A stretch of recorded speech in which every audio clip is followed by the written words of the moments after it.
Elite Facts presents amazing rites of passage from around the world. 10. Young boys in this Indian tribe are caged and given a powerful drug called Wiscocan, which supposedly causes them to forget everything about their childhood. If they mention any aspect of it in their adulthood, then they are given a second dose of the drug. They are confined in the cage together and will often hallucinate for days at a time, and eating and drinking is easily forgotten. Some have been known to take their own lives at the thought of having to go back into the cages a second time. 9. As part of a graduation exam, young Spartan boys would be pitted against captured slaves in a sort of death match called the Krypetia. The barely teenagers would employ all of their lethal Spartan training to quickly finish their foes. The boys were taken from their families and trained relentlessly before being put into battle. It was literally life or death.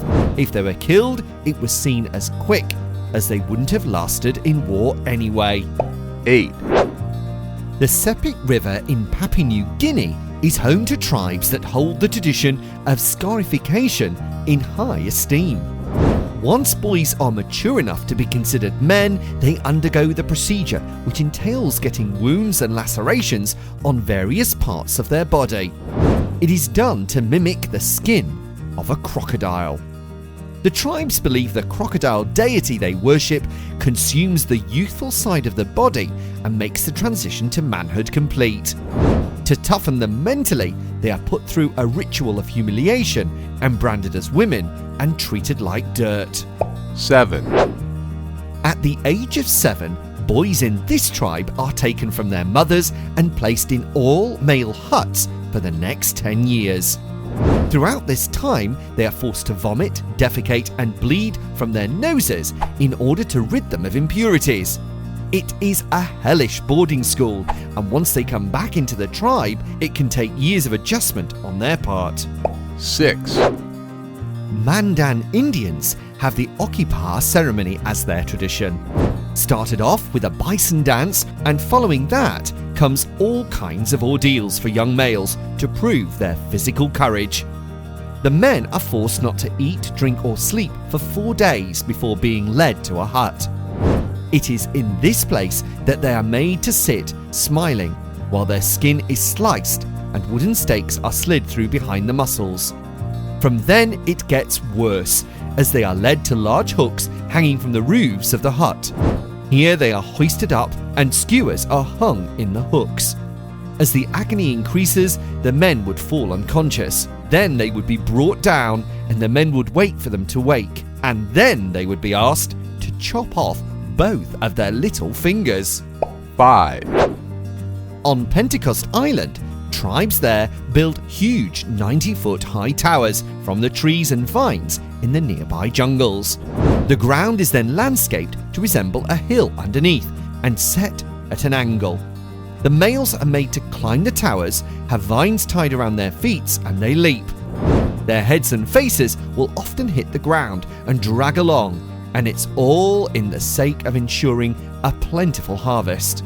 The higher the dive, the better the harvest. They embrace the possibility of death during the initiation. It'll be like taking one for the team. The risks are obvious. Divers are prone to concussions, broken hips and necks, and that's if the vines don't snap. 4. This ritual is for the females, and it is those of the Metawiyans in Sumatra who do it. The local shaman makes a crude-looking blade, and it's used as a chisel. He will then begin to file down the woman's teeth. There are no painkillers used in the process, and there will often be a rock used to hit the chisel as the shaman works. The teeth are made into sharp animal-like points. It's actually done to make them more attractive in their tribe. 3. When it comes time for boys from this Brazilian tribe to become men, they have bitter poison dumped in their eyes. They are whipped, and then they must inject themselves with the potent poison of the giant leaf frog. They are then sent into the jungle to find themselves in a trippy and lucid dream state. Men have been known to go missing for weeks, getting lost, becoming dehydrated, and some even die wandering too far and becoming lost in the magic world they are now experiencing. 2. The Fulani people from Benin have been living nomadically in West Africa for years.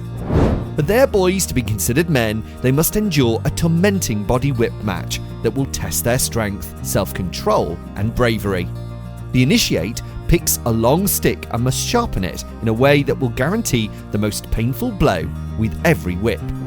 Once he has his weapon, clans from all over gather for the ceremony, where the two youths are pitted against each other.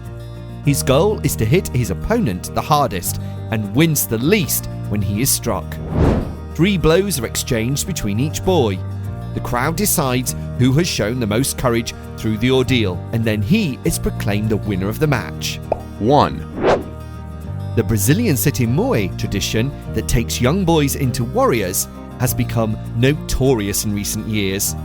Explorers and adventurers and documentarians flock to the Amazon to catch a glimpse of what is considered to be one of the most painful rites of passage on Earth. What makes the initiation so torturous? The culprit is the bullet ant. According to the Schmidt Sting Pain Index, the bullet ant has the worst known insect sting. A single sting is comparable to being shot with a bullet, ergo the name. The intense pain lasts a full 24 hours and can lead to vomiting, nausea, and cardiac dysrhythmia. And that's all from one sting. The Sataremawe don't use just one ant. Employing natural sedatives, more than 30 bullet ants are submerged in the liquid drug until they are unconscious. A glove weaved from leaves is fashioned and then completed by placing the ants in the tight openings, stingers pointed inwards. Once they are conscious, they struggle to free themselves from the weaving, growing increasingly anxious and desperate by each passing second. The boy, being initiated, has his hands coated in a thin layer of charcoal before slipping on 2 bullet ant gloves. They must endure their stings for 10 minutes. The goal is to keep from screaming or showing signs of weakness. He and the tribe members present chant and dance to take his mind off the pain. Once the ritual is complete, he will suffer from the stings for days, but he is one step closer to being a warrior. This process must be repeated an additional 20 times in the following months for it to be officially complete. Don't forget to like us and subscribe for more elite facts.